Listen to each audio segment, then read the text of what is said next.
Hello and welcome to 9C. This will be our last section for Waves, Unit 9, and we're supposed to be seeing an animation here. There we go. And wave reflection basically is when a wave comes up and hits a solid subject like a wall, a rock wall. It could be natural, could be man-made. And then what you do is you get bounce back, and we can get constructive interference where the crests actually are the same distance apart because they're the same wave reflecting back.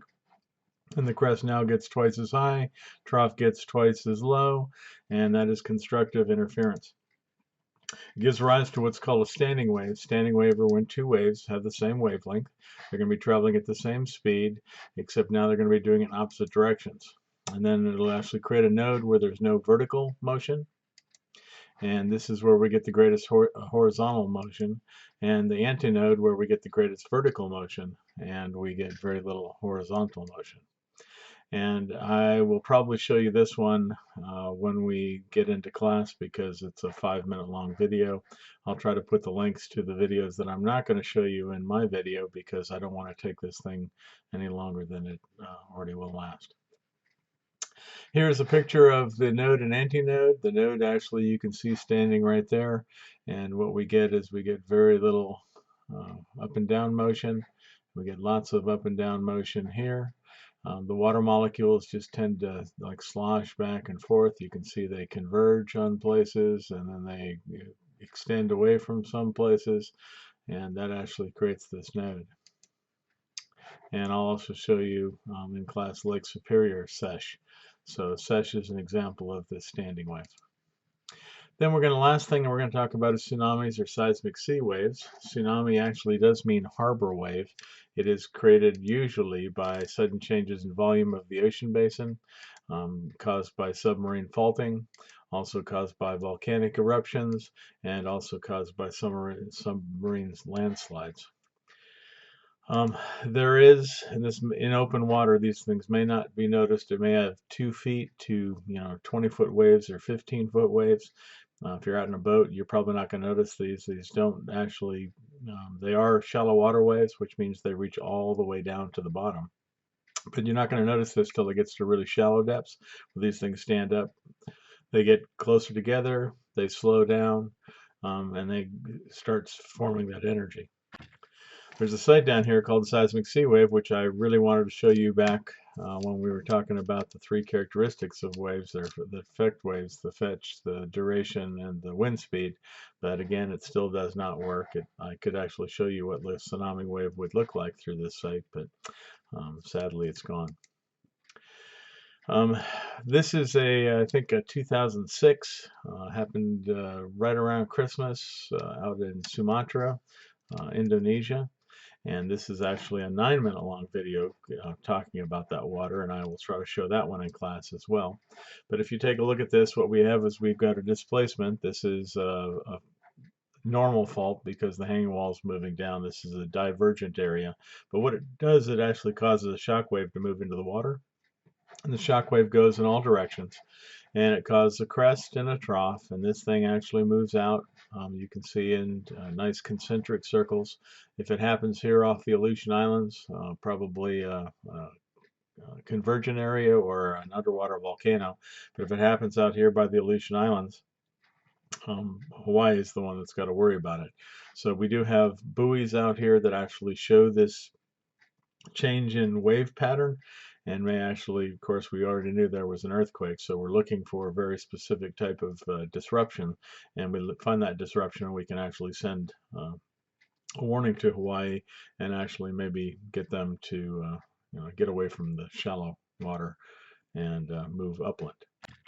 So anyway, this thing is going to move in. It's in deep water. It barely shows at all. And then it gets into shallower water. It starts standing up.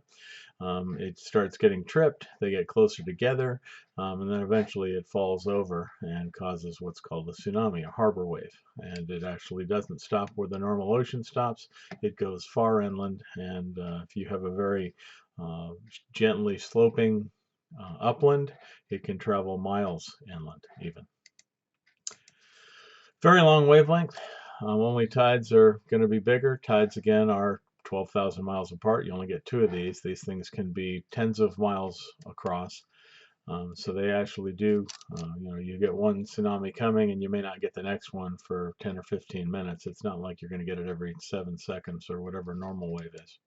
Travels very fast, somewhere between 10 and even 700 kilometers per hour, 500 miles an hour. Raises sea level as the crest gets closer to the shore. Trough causes sea level to fall, and this actually gives you a false sense of security because the water is moving away from the beach, and that may expose fish and shells and all kinds of things. Most people who know anything about these tsunamis know when water's going out away from the shore that danger's on its way, and you should be running away from the water, getting as high elevation as you can, because you could have a 100-foot wall of water, 60-foot wall of water actually heading your direction.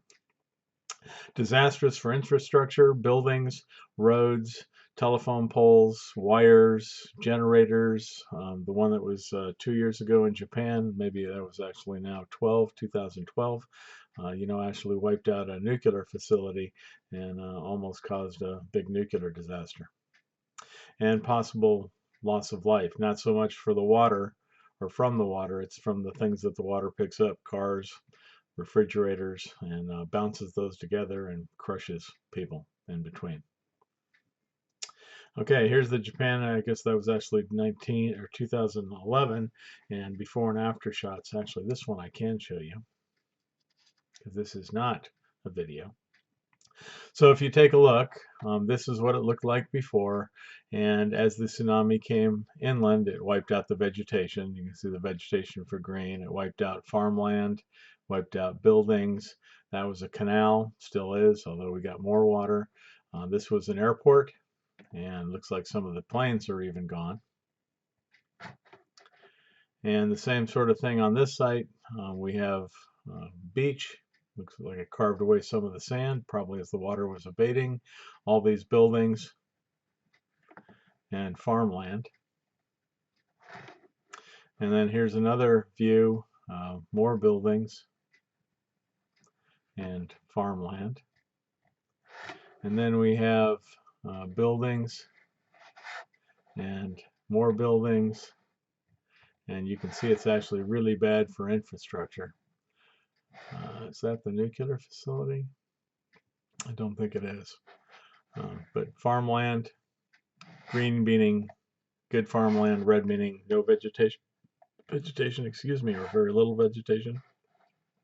Same thing here, lowland, farmland, actually now is an inland sea. And you can see a lot of them, and this is, I'll see if I can put this link in there as well.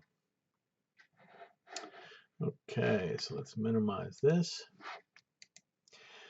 Tsunami warning system. We do monitor for seismic activity, looking for earthquakes even underwater.